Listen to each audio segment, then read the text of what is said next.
Rubbish. No. No.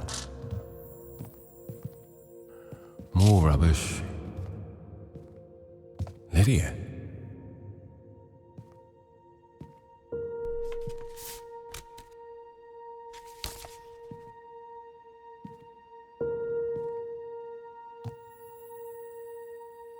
Grandad. Oh. Oh, my girl. My sweet, sweet girl. Violet.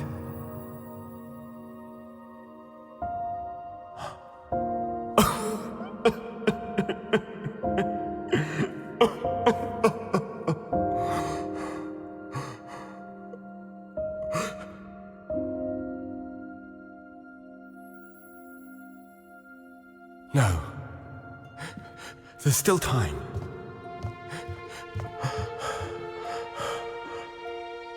I know what to do.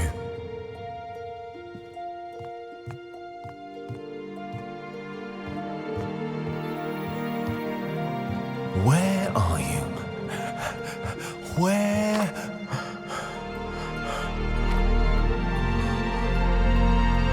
Aha!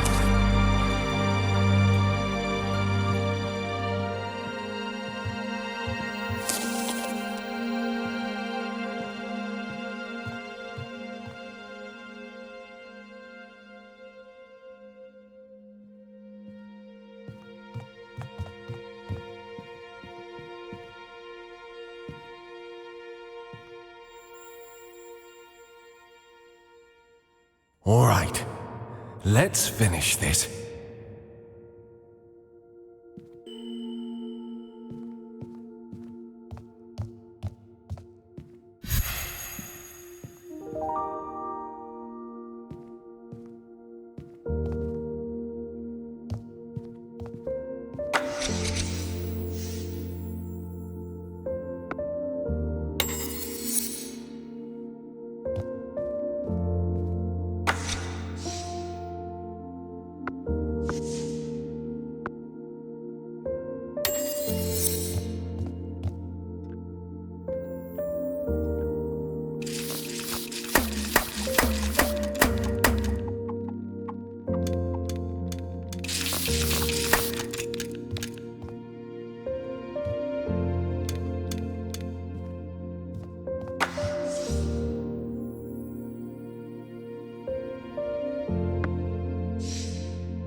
Dear Albert, how are you?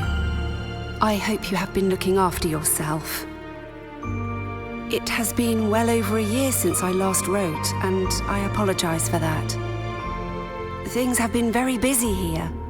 You may have noticed I have been writing less frequently each year to update you on Rose.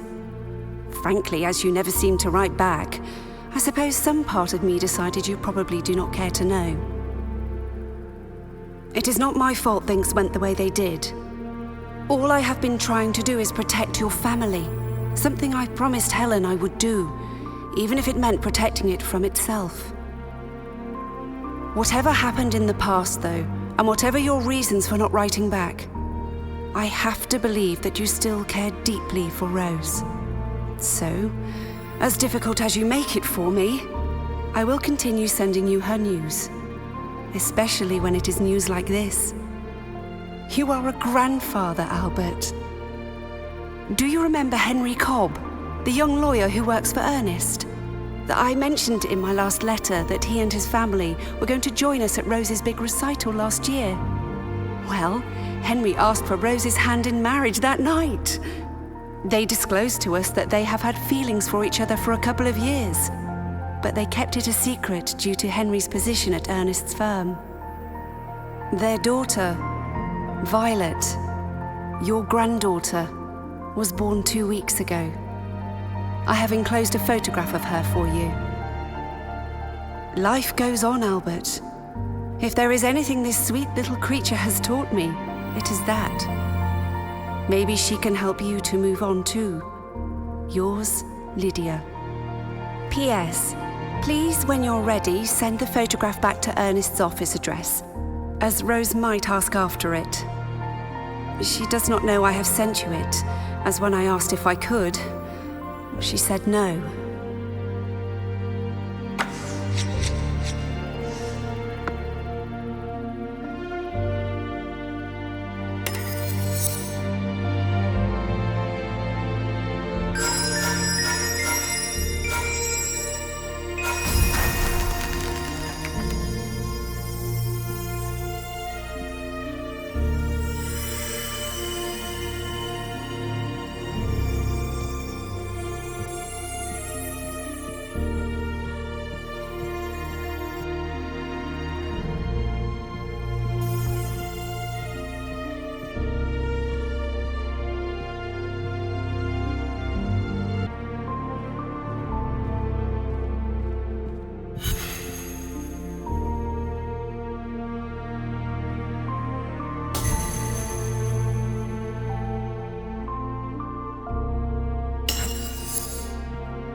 Dear Lydia, a few days ago I received your letter. My words cannot describe how overjoyed and moved I was, not only by the news of my granddaughter, but also by your warm words. I do not know how to thank you, sweet sister, for persevering, for not giving up on me, even as I gave you every reason to. Year after year, you stayed with me, patiently sending me news of my daughter, calmly waiting for me to emerge from this despair I had burrowed myself into. But believe me when I say, sweet sister, emerge I have. For years, I've longed for this epiphany, clinging to brittle hope I'd one day be capable of it. But I know now, I've been weak. Too weak to face the mistakes I've made, and I know I've made plenty. But seeing Violet's photograph, it overwhelmed me. In that instant, I felt like I had the strength to take on all my fears, face all my failings, as they did not matter anymore, not truly. All that mattered was my longing to see them. I had to see my granddaughter, see my daughter, hold her in my arms and tell her how sorry I was and how much I had missed her. Please, Lydia, I know it's a lot to ask, but I would like for you to extend an invitation to Rose and her family. There's a lot to discuss, and I've spent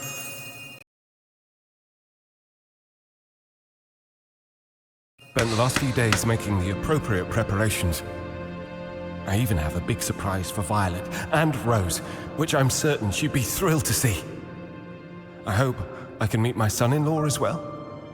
I have some explaining to do to all of them, so I hope they will grant me this opportunity to do just that. I shall await for your response in eager anticipation. Yours truly, Albert.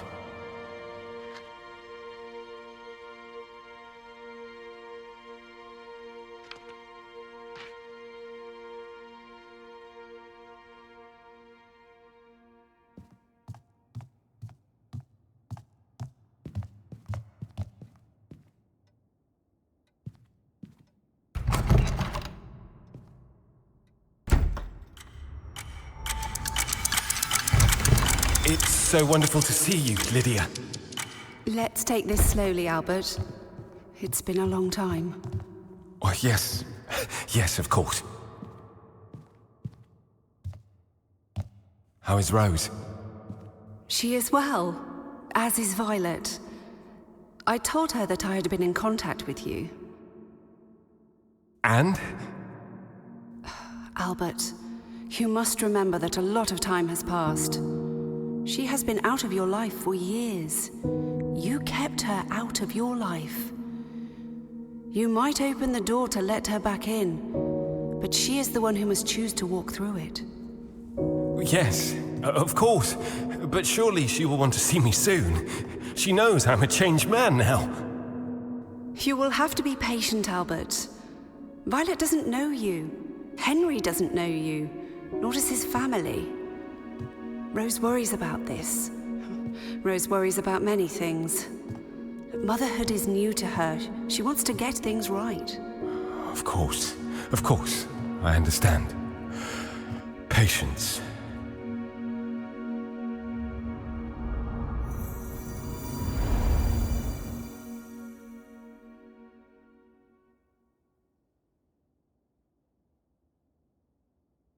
Against my better judgment, I did give her your letter, yes?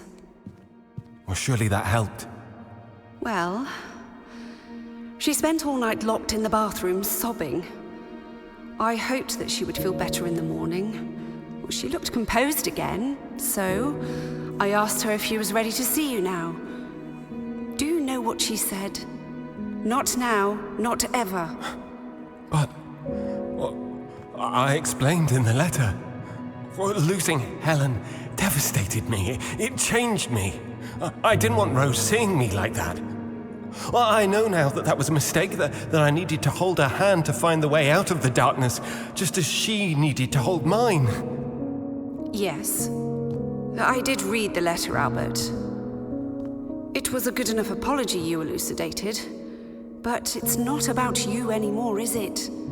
It's not about your apologies, what you did or didn't do, said or didn't say. It's about Rose. It's about what she feels is best for her family. But... Yes. I suppose you're right. I know you want to be a dad, a granddad. But you have to give her time, Albert. You shut her out all those years ago. You lost a wife, but she didn't lose just a mother. She lost you too. I know. Give it time, Albert. Time heals all wounds. But only if you don't pick at the scabs.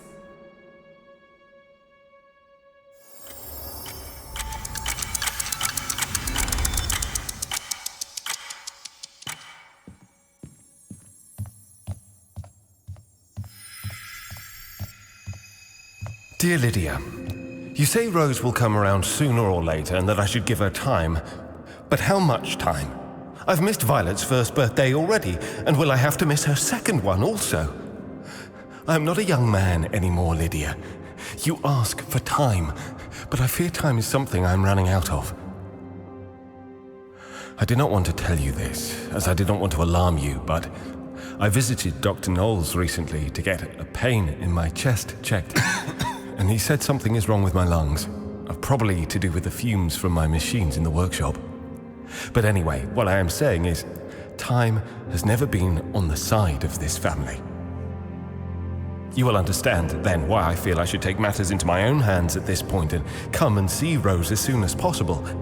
I appreciate why you feel she must be protected, but this is my daughter we're talking about, and I would very much like to see her now. I have every faith that once I've had a chance to talk to her, all will be fine. You will see, Lydia. Just have faith in me, like you did all these years. Yours, Albert.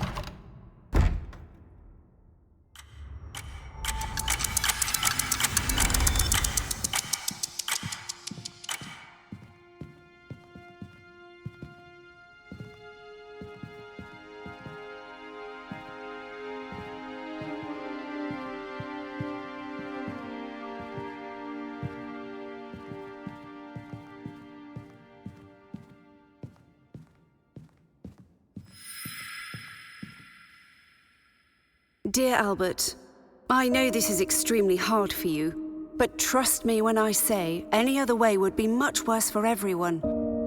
And I still think it would be an awfully bad idea for you to show up here unannounced. No one knows how Rose might react, and being that she has requested your existence continues to be kept a secret from Henry, no one knows how he might react either, especially if he feels Rose is threatened in any way. I am sorry about all this. Let us all be patient a while longer. Yours, Lydia. P.S. I am very sorry to hear the news Dr. Knowles gave you. I shall be visiting him soon to find out more, and I shall be visiting you as well, so do let me know if there's anything you need.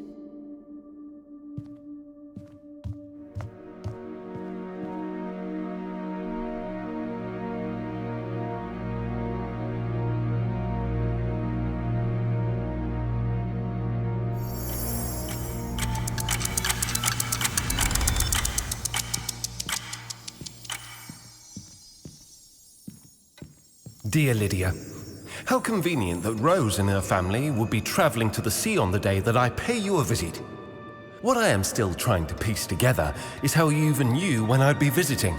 Is Mrs. Gladstone spying in on my movements on your behalf? Is that it, Lydia? I am writing to let you know that two can play at that game. I have very little left in my old age, but there is one thing I do have. That is time. They can't stay at the summer house forever. I will return, you can be sure of it.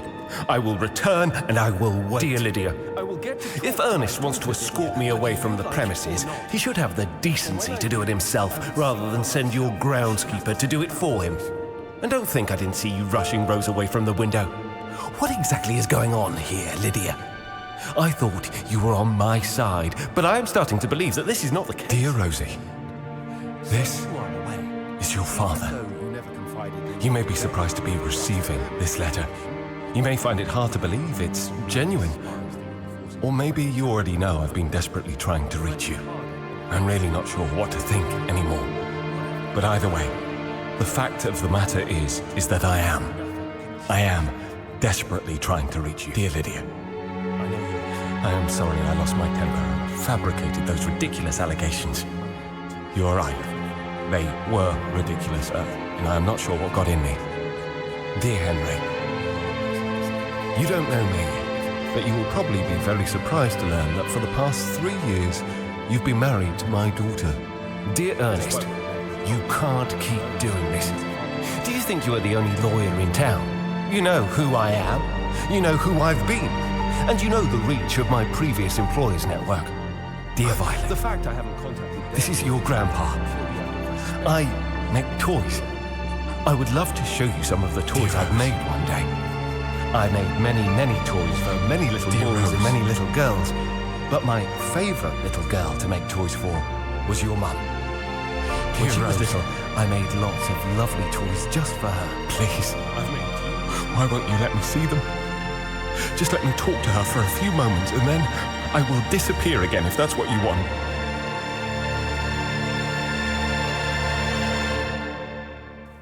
Dear Rose, I just wanted for you to be happy. Yours, Albert.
Why won't you open?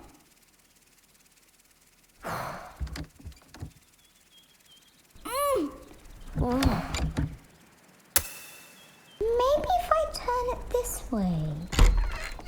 Oh, it's open. Hurrah!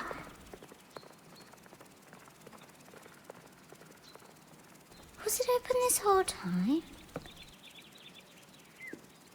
Ooh, what a peculiar room. Violet? Hello? Is anyone in here?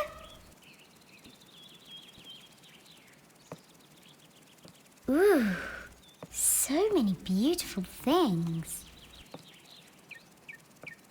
Oh, pretty box. What secrets are you hiding, pretty box? Violet? Violet? Ah, there you are. Can't you hear me calling, child? How did you get in here? I thought this room was locked. Ah! Mummy, look! Oh, Violet, what have you done now? Look, Mummy, it's a little soldier. He just came out that box. I asked you not to touch anything while we're in this house, remember? Look at him go, Mummy. Where is he going now? Ah! Did you see that? That toy cannon fired a ball. Please, Violet, let us go now. Oh, the ball from the cannon pushed the train. Look. Yes, dear, Where I am did the little looking. soldier go? I am looking. There he is. What's this toy over here? I believe that is a balloon machine, dear. A balloon Look, Mummy, it's moving. It's blowing up a balloon. Yes, I can see that. Look, off he goes. Whee! Wait, Mr. Soldier. Wait for me. What are all these other contraptions over here? Ooh, bouncy. Don't get too close, please. Look, he's going in that little house, Mummy. That is the strangest looking toy I have ever seen. Yes, well, that's not exactly a toy, you see. Where did he go? Oh, there he is. He just came out on the other side. Oh, but look, there's another one now. Back there, can you see? There's two of them now, Mummy, look. Yes, dear, there's two of them. I know. It looks like this one is going into... Whoa! Where did he go? He got sucked into that machine. Did you see? Oh, no. He's not broken, is he? No, he's not broken, dear. He's just not quite there anymore, I suppose. The other one is still there. But where's the first one go? Violet, here. Come take a look. Oh! He's back. Hello, Mr. Soldier, sir. Where are you headed to now, I wonder? And is your little friend still there? Ah, yes. There he is. You're going that way, and you're going that way. Where do you think they're going to, Mummy? I'm not entirely sure, dear. Mummy, look! Look, it's an enormous dollhouse. Yes. The little soldiers made it appear, did you see? As if by magic. Yes, dear, I see it. Oh, Mummy, look! It is so pretty.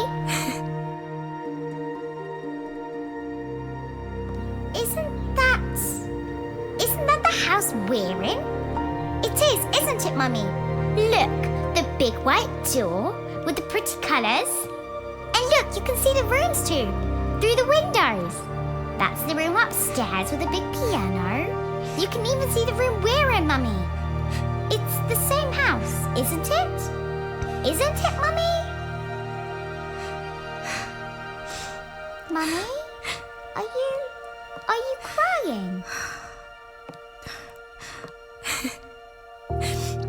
Come.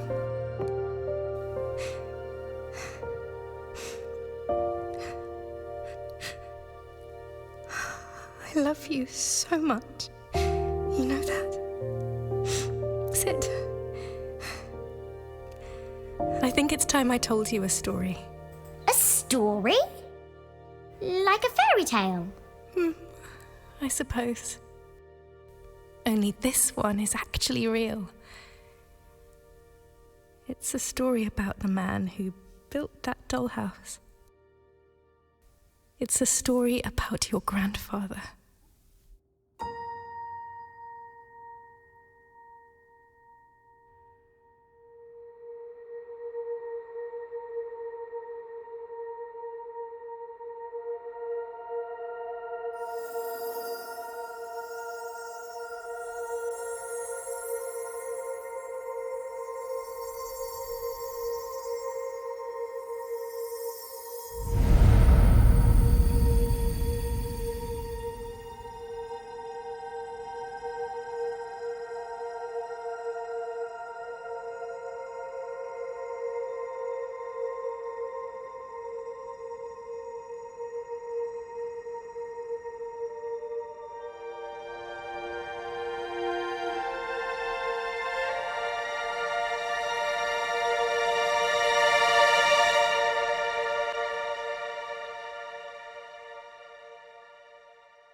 Follow me, take my hand, let me warm your soul and help you to remember.